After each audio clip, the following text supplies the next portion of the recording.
Ukraine's commander-in-chief is warning of a fresh Russian onslaught on the capital, Kyiv, in the coming weeks. Both sides have indicated there will not be a Christmas ceasefire. Moscow's latest strikes on civilian infrastructure have knocked out critical power supplies in the cities of Kherson and Kharkiv. Ukrainian infrastructure is coming under almost daily Russian bombardment. This among the latest attacks, with rockets severely damaging a warehouse in the northeastern city of Kharkiv, prompting the city mayor to urge residents to stay in shelters. Investigators and war crime prosecutors on site soon after to inspect damage and collect evidence. Russia conducts strikes on civilian infrastructure, as you see. The warehouse was completely empty. There was no connection to the military whatsoever. In southern Ukraine and the liberated city of Kherson, emergency teams do their best to tackle a fire after more shelling. According to officials here, the city is now completely without power. For those who remain, life is a daily struggle. After nearly 10 months of war, the UN High Commissioner for Human Rights is now warning that more strikes could lead to a further serious deterioration in the humanitarian situation. Missile strikes on civilian infrastructure, including energy facilities and hydroelectric power stations, are exposing millions of civilians, especially persons in situations of vulnerability, to extreme hardship during the winter months.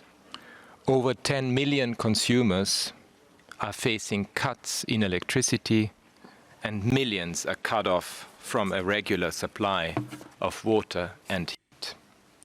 Russia has rejected a proposal of a Christmas truce, with pro-Moscow officials in the occupied city of Donetsk blaming Ukraine for this attack, an apartment building and a hospital among the buildings damaged in the shelling.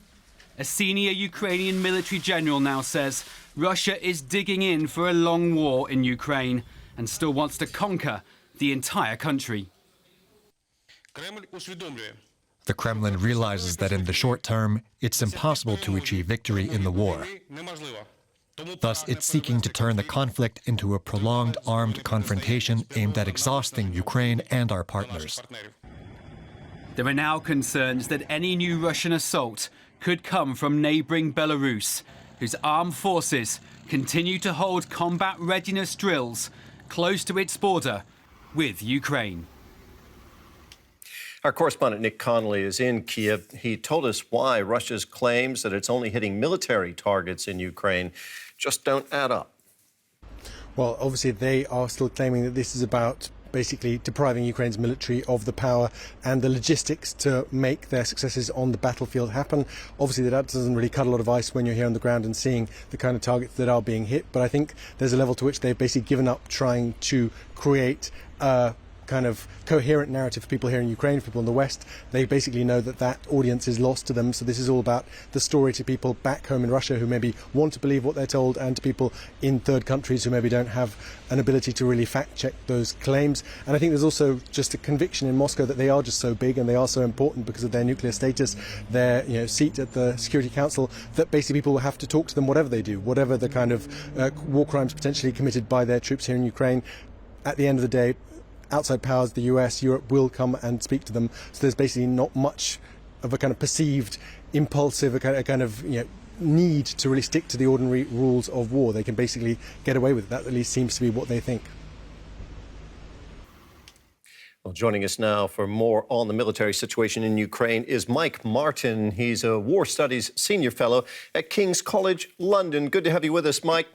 Now, Ukrainian officials say they expect Russia to launch another large-scale offensive early next year, possibly aiming to take the capital, Kyiv. Do you see that happening? I don't actually see that as very likely.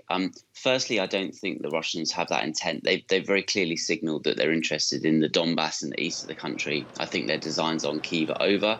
And secondly, I don't think they have the capability. Russia at the moment is very much on the defensive in Ukraine, and to launch a huge another offensive all the way around coming from Belarus, I think is unrealistic. Now, it's been reported that the U.S. is preparing to send Patriot missile systems to Ukraine. Do you think that would be a game changer? The Patriot missile system is a highly effective anti-aircraft system. And so what it would do is enable the Ukrainians to, at the moment, they're sort of shooting down about 70% of the missiles that are coming their way. They could increase that coverage and knock out almost all of the missiles that are heading towards Ukrainian cities. Is it going to change the strategic balance of the war? No, because the Russian attacks on the Ukrainian cities themselves are not changing the strategic balance of the war, but it will mean that a lot more Ukrainian civilians survive the winter.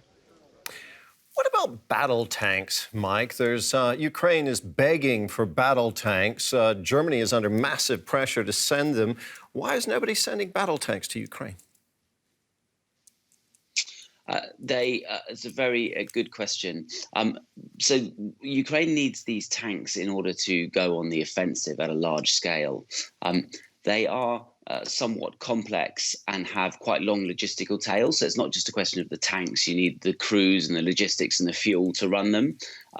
But I wonder whether these fall in the bucket of, is this escalatory if we include these in the package? But I think eventually the West is going to get round to sending main battle tanks to Ukraine.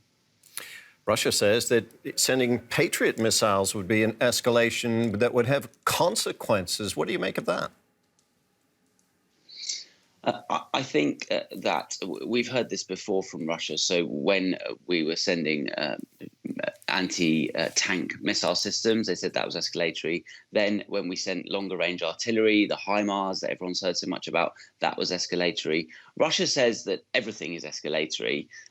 The question for the West is, I think mostly what we end up doing is thinking that things are escalatory and then sending them anyway. So the quicker that we send them, the better, and the shorter the time until the war ends. Mike, thank you very much for your analysis. That was Mike Martin, Senior Fellow in War Studies at King's College London. Thank you.